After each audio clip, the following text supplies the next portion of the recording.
So y'all will notice that there are some people, and this is really fucking ADD, but there's times when you'll look at a Thor call and you'll say like, "Oh, dude, there's a fat short sitting up here on the 1 day or the 4 hour. I'm gonna go along right here and ride it up to the short, or vice versa." I would really recommend against that, just as you guys are starting to learn how to interpret Thor calls. Take them in the range that they suggest. It's calculated for a reason, and so it is more on the speculative side if you take it in anticipation of that call, because who knows what's going to happen in between. There's a lot of variation. There's a lot of variability in how those calls are going to. What noise are you going to have to sit through to get to that fucking zone? So if you do see like a big fat juicy short on like the 1 day, don't say, "Oh fuck it, I'm just going to take it long and ride it up till there." Some people do that. Charge is a really big person who does that, but his risk management skills are phenomenal. And so as you're learning, I would just recommend waiting until hitting the call when it's actually in the zone. Very good point. And another point about Thor that goes along with that answers a lot of questions that come up almost each week. This daily short is not saying that price is going to come up to this point. That's not what it's saying. What this is saying is if price comes and fills this zone, there's a high probability that it's going to go short and retest this zone. It's not saying that from here, price is going to pump up and hit this. And it's not saying that this is the top if we do start going up and it's going to start going short from there. That's not what Thor is saying.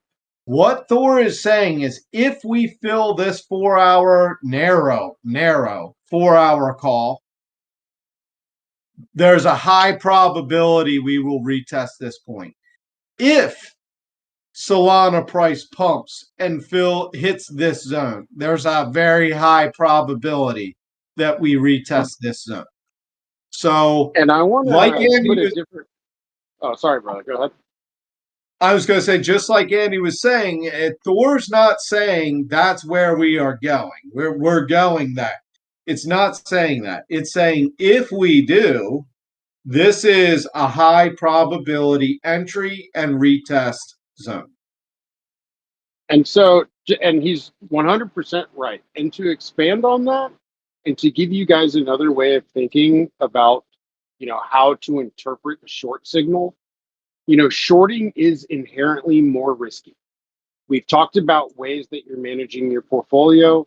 You're either doing spot trading or you're doing perpetuals trading, or likely a mixture of both once you really get your chops up. One of the ways that I personally interpret shorts is that that's a really good high target for some of my spot bags that I'm holding for who knows how long. I'm still holding $8 Solana. You know what I mean? And so when we get into these shorts, I'll do one of two things. I'll take profit on some of my spot bags. So I'll actually sell some of this, like a small portion of the asset, generally somewhere between 5 and 10% on like a 1 day call, because I'm macro bullish. I don't give a fuck, and I don't want to risk my bags in case we gigapump. And at the same time, I might open up a small hedge.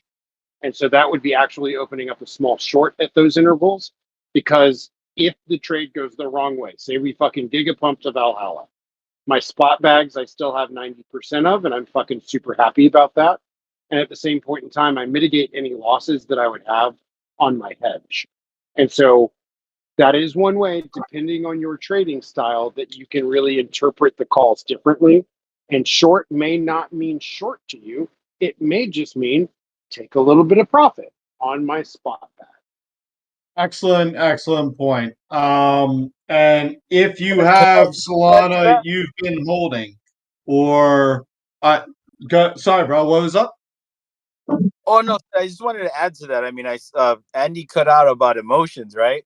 When you have bags, your trade goes wrong, your emotions are in a little bit of a better state because you don't feel like you fumbled at all.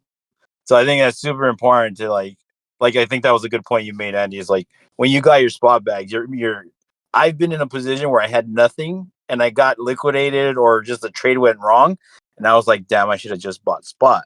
But if you just have, I think it's important for the emotional component to trading is to, it's not always a bad idea to have some spot, especially if you Absolutely. enjoy the asset.